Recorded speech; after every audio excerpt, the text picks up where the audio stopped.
చంద్రబాబుకు మరో షాక్ తగిలింది. మెడికల్ కాలేజీల్లో పీపీపీ విధానంపై ఆందోళన కేసులో ఆయన వేసిన బెయిల్ పిటిషన్పై విచారణను స్పెషల్ జ్యుడిషియల్ మెజిస్ట్రేట్ కోర్టు రేపటికి వాయిదా వేసింది. ప్రజా సమస్యలపై అసెంబ్లీలో చర్చించాలని మాజీ సీఎం వైఎస్ జగన్కు ఆసక్తి లేకపోవడం విచారకరమని టీడీపీ నేత ప్రత్తిపాటి పుల్లారావు అన్నారు. జగన్కు పదవీ గండం పొంచి ఉందని కూడా ఆయన పేర్కొన్నారు.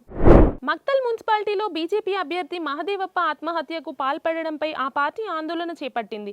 మహదేవప్ప మృతికి కాంగ్రెస్ పార్టీ నేతలే కారణమని ఆరోపిస్తూ బీజేపీ కార్యకర్తలు హైదరాబాద్లో డీజీపీ ఆఫీస్ ముట్టడికి యత్నించారు. మహదేవప్ప ఆత్మహత్యపై రాష్ట్ర ప్రభుత్వంపై కేంద్ర సహాయ మంత్రి బండి సంజయ్ మండిపడ్డారు. మహదేవప్పది ఆత్మహత్య కాదని కాంగ్రెస్ ప్రభుత్వం చేసిన హత్య అని ఆరోపించారు.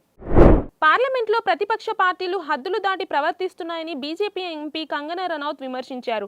రాహుల్ గాంధీ లోక్సభలో ఆర్మీ మాజీ చీఫ్ నరవనే ప్రచురితం కాని పుస్తకంలోని అంశాలను చట్టవిరుద్ధంగా ప్రస్తావించారని ఆమె ఆరోపించారు. 9 కోట్ల చెక్ బౌన్స్ కేసులో బాలీవుడ్ నటుడు రాజ్పాల్ యాదవ్ ఇటీవల తీహార్ జైలు అధికారుల వద్ద లొంగిపోయిన సంగతి తెలిసిందే. అయితే రాజ్పాల్ యాదవ్కు ఆర్థిక సాయం చేయడానికి నటుడు సోనూ సూద్ ముందుకు వచ్చారు. తన సినిమాల్లో రాజ్పాల్కు అవకాశాలు ఇస్తానన్నారు. అమెరికా అధ్యక్షుడు ట్రంప్ కెనడాకు సంచలన హెచ్చరిక చేశారు. అమెరికా నుంచి పొందిన ప్రయోజనాలకు ప్రతిఫలంగా మూల్యం చెల్లించకుంటే కెనడాలోని ఒంటారియా ప్రావిన్స్కు అమెరికాలో మిచిగన్తో కలిపే గోదీ హోవే ఇంటర్నేషనల్ వంతెనను బ్లాక్ చేస్తామని వార్నింగ్ ఇచ్చారు. ప్రస్తుతం ప్రపంచవ్యాప్తంగా సంచలనం సృష్టిస్తున్న ఎప్స్టీన్ ఫైల్స్ ఎపిసోడ్లో కీలక పరిణామం చోటు చేసుకుంది. Tesla CEO Elon Musk, meta CEO mark Zuckerberg పాల్గొన్న ఒక ఫోటో ఇటీవల వెలుగులోకి వచ్చింది.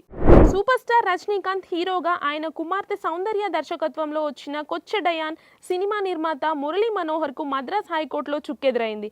చెక్ బౌన్స్ కేసులో ఓ ప్రైవేట్ కంపెనీకి నెల రోజుల్లో 2.5 కోట్లు చెల్లించాలని నిర్మాతకు కోర్టు స్పష్టం చేసింది. T20 వరల్డ్ కప్ నుంచి వైదొలిగిన బంగ్లాదేశ్ క్రికెట్ బోర్డుపై ఎటువంటి పెనాల్టీ విధించడం లేదని అంతర్జాతీయ క్రికెట్ మండలి చెప్పింది. దీంతో పాటు బంగ్లాదేశ్లో ఓ టోర్నమెంట్ను నిర్వహించేందుకు ఐసీసీ అంగీకరించినట్లు తెలుస్తుంది. Please subscribe to the channel and download the Politicos app from the links in the description.